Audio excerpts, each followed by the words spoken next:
Hello YouTube, this is me trying a new update schedule or something. Maybe this will help my views, but this is about my best friend's existential crisis.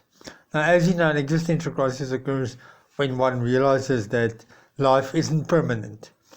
When that really sinks in, otherwise it's just an abstract concept, like when a loved one dies, or you reach middle age, or something to that effect. Now with him, it occurred with the death of his grandfather. Now, before this time, he never really did any of his homework and any of his assignments, and he always drank. But after this event, he really started to not do anything. He became really nihilistic. Now, what teenager does love to do his homework and stuff? But as stated, he became very nihilistic after this. And I asked him, why not do your homework? Why not do your tasks? He then said, oh, we're all going to die in the end anyway. So why does it matter? See, an existential crisis. Now, this led to us somehow talking about suicide.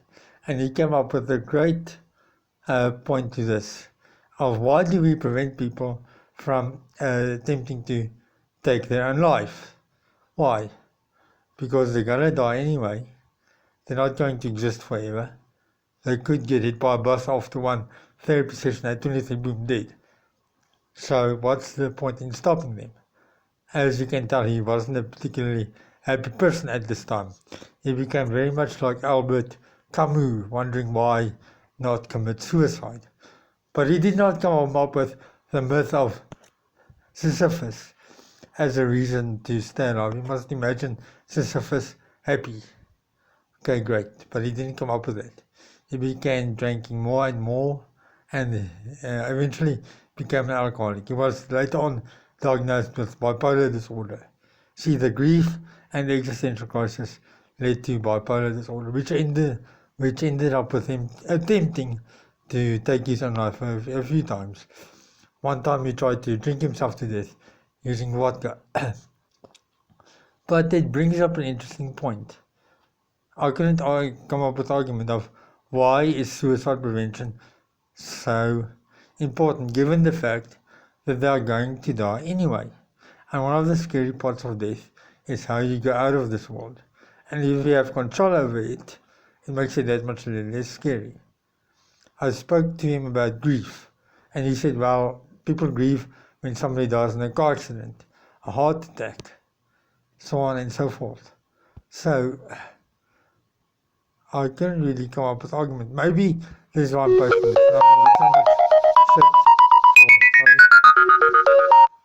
for talking about this. Sorry, that was just a phone call. Talking about this, if this becomes viral. But it does come up with a rational point. He has bipolar disorder. He's suffering a lot. Why are we keeping him alive? Why are we continuing their suffering?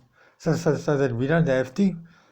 We always state that when somebody has an illness, I wish I could take that away from you so that you don't have to suffer. The same with suicide. The person isn't suffering, you are. But if it's illness and you take on the suffering, it's good. If it's suicide, somehow it's bad.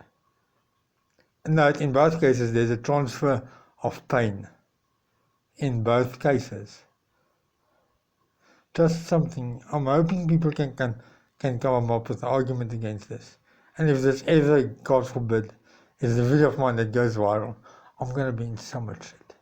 I am well aware of this. But these are just thoughts that are in my head that have to come out.